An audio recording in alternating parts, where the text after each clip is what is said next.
కామెడీతో 2 గంటల సేపు సినిమాను నెట్టుకురావడం చాలా కష్టం. అందులోనూ కామెడీ సిచ్యువేషన్స్ లేకుండా కేవలం ఫన్ డైలాగులని అడ్డం పెట్టుకుని కథనం లాగేయాలనుకోవడం సాహసమే. ఇదే ధైర్యం దిల్ రాజు, నాని కలిసి చేశారు. లాస్ట్ ఇయర్ సూపర్ హిట్ కొట్టిన సినిమా చూపిస్తామా టీమ్ తో కొంచెం అటు ఇటులో అలాంటి స్టోరీ లైన్ తోనే ముందుకు వచ్చేశారు. ఈ మధ్య కాలంలో లోకల్ ఫీలింగ్ రెచ్చగొట్టి ఇద్దరే గెలిచారు. ఒకటి ట్రంప్, 2 నేను. ఇలాంటి డైలాగులు ఈ సినిమాలో చాలా ఉన్నాయి. సాధారణంగా కథ రాసుకుని తర్వాత డైలాగులు రాస్తుంటారు.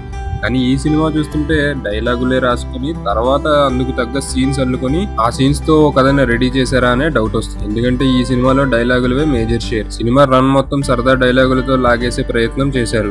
ఈ విషయంలో డైలాగులు రాసిన రచయిత ప్రసన్న కుమార్ నే మెచ్చుకోవాలి. అయితే అదే సమయంలో డైలాగులు చుట్టూ వాలిన కథ మాత్రం రొటీన్ గా మారిన విషయం పట్టించుకోకపోవడం విషాదం. ఇవన్నీ పక్కన పెడితే నాని ఫుల్ ఫామ్ లో ఉన్నాడు. ఒక పక్కన దేవి మంచి హిట్ పాటలు ఇచ్చేశాడు. డైరెక్టర్ చూస్తే ఇంతకు ముందు పెద్ద హిట్ ఇచ్చున్నాడు. దిల్ రాజు అయితే చిన్న సినిమాలతో పెద్ద హిట్ కొట్టడంలో ఆరితేరిపోయాడు. వీళ్ళందరి కాంబినేషన్ లో వచ్చిన ఈ చిత్రం కథ ఏంటి, మిగతా విభాగాలు ఎలా ఉన్నాయి వంటి విషయాలు తెలియాలంటే రివ్యూ చదవాల్సిందే. స్లిప్పులు పెట్టి ఇంజనీరింగ్ పాస్ అయిన నాని వాట్ నెక్స్ట్ అనే డైలమాలో ఉన్నప్పుడు కీర్తి సురేష్ పరిచయం అవుతుంది. సినిమా రూల్ ప్రకారం ఆమె హీరోయిన్ కాబట్టి వెంటనే లవ్ ఎట్ ఫస్ట్ సైట్ అనేస్తాడు. అంతేకాకుండా ఆమెనే పెళ్లి చేసుకోవాలని ఫిక్స్ అవుతాడు. అంతేకాకుండా తన తండ్రి మాట వేదంలా భావించి స్ట్రిక్ట్ గా ఉండే కీర్తిని ప్రేమలో దింపడానికి తను చదివే కాలేజీలో ఎంబీఏలో జాయిన్ అవుతాడు. నిన్ను డిస్టర్బ్ చేస్తామని ప్రకటించి ఆ పనిలో ఉంటాడు. కానీ నేను డిస్టర్బ్ కాను అంటూనే ఆమె మనసు డిస్టర్బ్ చేసుకుని ప్రేమలో పడిపోతుంది. అయితే ఈ ప్రేమ వ్యవహారం ఒక కొలికి వచ్చి ఇంటర్వ్యూలు వచ్చే సమయానికి పోలీస్ అధికారి సిద్ధార్థ్ వర్మ ఊడిపడతాడు. అతడే నవీన్ చంద్ర. అతను ఆల్రెడీ గత 4 ఏళ్లుగా ఆమెను ప్రేమిస్తున్న సీనియర్ ప్రేమికుడు. అయితే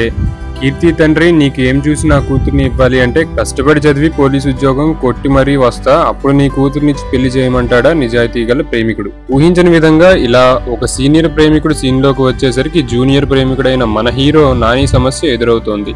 కీర్తి ఏమో ఈ జూనియర్ ని ప్రేమిస్తూ మొగుడు కావాలని కోరుకుంటోంది. కీర్తి తండ్రి ఏమో సీనియర్ ప్రేమికుడిని తన అల్లుడు కావాలని కోరుకుంటాడు.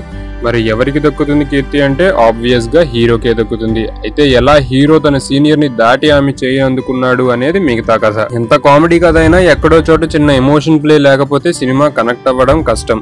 అదే మిస్ అయ్యారనిపించింది. ఈడియట్ ఆర్యా చిత్రాలను అల్లినట్లుగా ఈ కథని కూడా కాస్త సీరియస్ గా తీసుకుని డైలాగులు అంత గొప్పగా రాసుకుని ఉంటే ఖచ్చితంగా మరో భలే మగాడివే అయ్యేది. అలాగని ఈ సినిమా తీసి పారేసేది కాదు.